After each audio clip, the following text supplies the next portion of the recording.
Hey friends, if you remember, we were reading Gooseberry Park, and where we left off,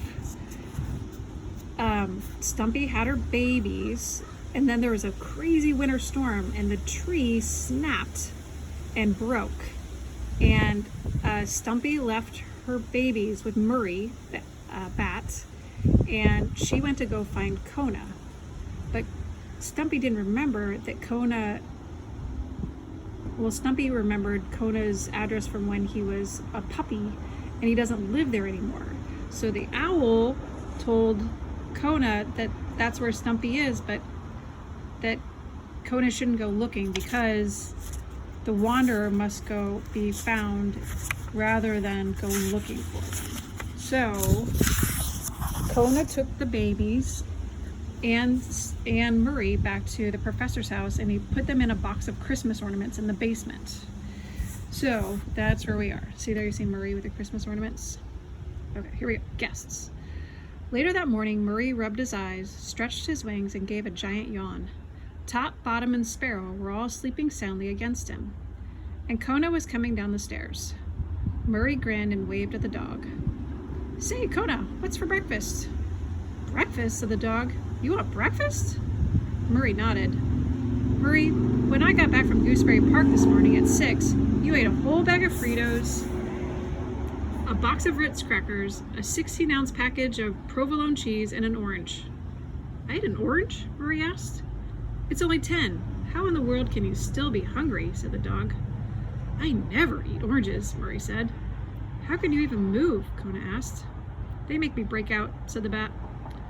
Murray looked down at the pile of sleeping babies. "Hi, gang," he said. "Want a Pop-Tart?" "Just wait here," said Kona. "I'll bring something down soon. The pudding cup seemed to be all right for the babies last night, so I'll try to distill another one for them. But you have to stay here and keep quiet, Murray. We can't let Professor Albert find you." "Sure," answered Murray cheerfully. "No problem. But what are my chances of getting a Mars bar?" "Just stay," said Kona, disappearing back up the stairs. Murray sighed. He looked all around the basement. Pipes, wires, what to do? Suddenly the sound of a television show came drifting down. "Jeopardy!" cried Murray. "My favorite!" He jumped out of the box, ready to dash upstairs. Then he remembered Kona's instructions. Stay. Murray walked in circles and around the box, hearing the familiar theme song float down from above. "Oh, oh, oh, oh, oh," said Murray, trying really hard to stay. "But Alex Trebek is my idol," he wailed. And flump, flump, flump, he was on his way. The basement steps led up to the kitchen. Murray flew in and, hiding inside a china cabinet, poked his head out and looked toward the living room. Professor Albert was watching television and eating a Danish. Kona sat beside him, looking rather impatient and glancing often toward the basement. Kona didn't see Murray in the cabinet. "And now we'll begin our round of Double Jeopardy," said Alex Trebek. Murray sighed with pleasure and settled down to watch. Soon, however, the sight and smell of Professor Albert's Danish was just too much for the tiny bat. He was hungry. He needed breakfast. Murray's nose went up in the air, sniffing, sniffing. Said the little bat to himself. "Now, where would a professor keep a Danish?" He flew to the top of the cabinet and looked out over the confusion of Professor Albert's kitchen counters. Bottle of vitamin C, bottle of vitamin A, bottle of vitamin E. Gee, I'm watering at the mouth. His eyes searched a different counter. Wheat germ, olive oil, soybean curd. Ah, gross. Maple granola. Oreos. Lima beans. Oreos? Murray jumped so hard he hit his head on the ceiling. Thump! In the living room, Kona pricked up his ears. The dog looked toward the kitchen and saw Murray hopping up and down on top of the china cabinet, waving to him and pointing to something below. Kona nearly fainted.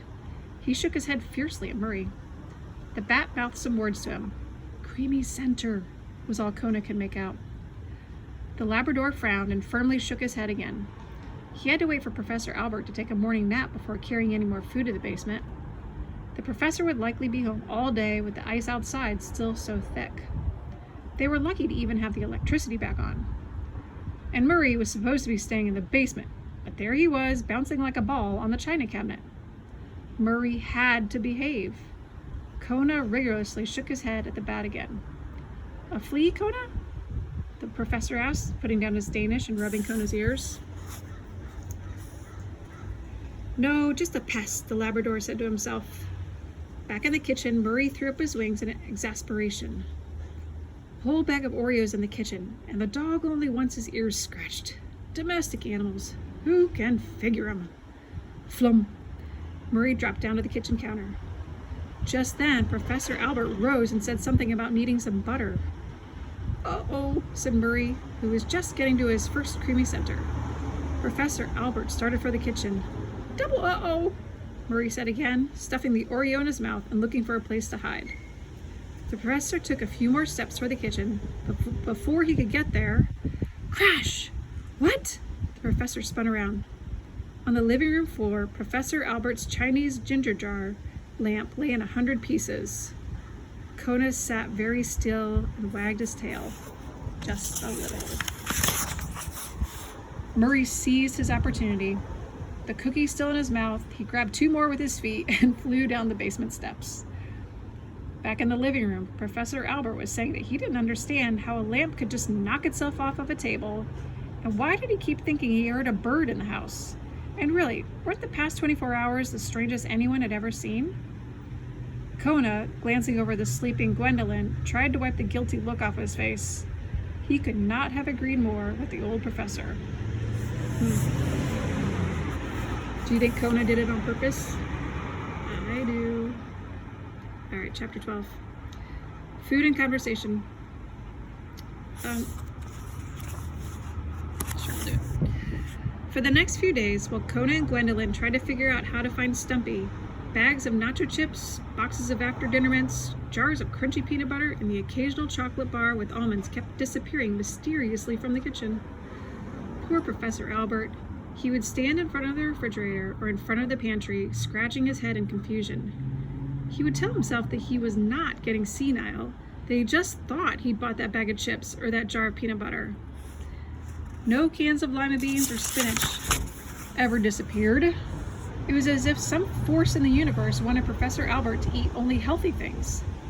And he still couldn't figure out why Kona was nervous every time they watched Jeopardy! Things certainly had seemed odd since that ice storm. But Professor Albert's problems were nothing compared to Kona's. The dog was constantly going through the house picking up empty potato chip bags or candy wrappers. If Professor Albert found these, he would surely think that Kona was the one taking his food. And Kona certainly was not the one. "You have to clean up after yourself, Murray," Kona would say to the bat. "Oh, sorry, Kona," Murray would answer. "But I was watching Days of Our Lives through the heat vent, and I was so upset about Daniel and Laura that I forgot those Milky Way wrappers. Daniel is such a rat." Still, in spite of his hectic life and his worries about Stumpy, Kona was enjoying having Murray and the babies at his house. And late night was the best time of all.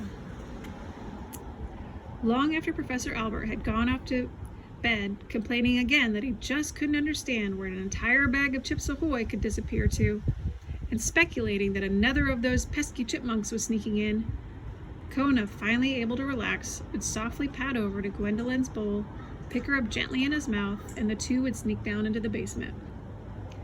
Murray, being nocturnal, was always wide awake and usually swinging by his feet somewhere. When Kona and Gwendolyn appeared, he would do a little somersault and land with his wings outspread. "Ta-da!" he'd sing. "So, who's got the Pepsi?" Top, Bottom, and Sparrow would lift their little heads and look up from the box at Gwendolyn. Oh dear, such pretty babies," the crab would fuss. "Such chubby little legs. And is that a tooth you have, Mr. Bottom?" Gwendolyn's antennae moved wildly in the air. Kona beamed with joy. He loved the babies too. Then the friends would all gather in and around the box in the quiet night. Murray told vampire jokes. Why do vampires brush their teeth in the morning? To fight bat breath. Gwendolyn read everyone's palm, and Kona told them again the story of his ice journey to Gooseberry Park. They all loved to hear it. When Kona told them about the cat who strolled across the Oldsmobile, Murray said, "I know that cat. His name is Conroy. He eats Chinese too. Plus French, Italian, Canadian, anybody will do." The bat cracked up over his joke. And at times, they were serious and wistful. "Do you think she'll find us?" Kona asked. "I am certain of it, dear," Gwendolyn answered. "I can feel it in my bones." "You have bones?" Murray asked the crab. "Figure of speech, Murray," said Kona. "Figure of speech." And after an hour or two of good food and conversation, Kona began to yawn. "How can you be sleepy?" Murray asked. "It's only 3 o'clock." "Even I am a bit drowsy," Gwendolyn said, smiling at the bat. "I think it may be due to all this lovely food you provided." She gestured to the graham crackers, the raisin bread, the banana chips all scattered about. "We didn't even get to the pretzels and bean dip yet," said Murray. Kona and Gwendolyn bade their friend good night, kissed the babies, and returned quietly upstairs. Kona eased Gwendolyn down into her bowl, then looked at her through the glass. Each night he said the same thing: "I hope Stumpy finds us." And each night Gwendolyn's answer was the same: "She will."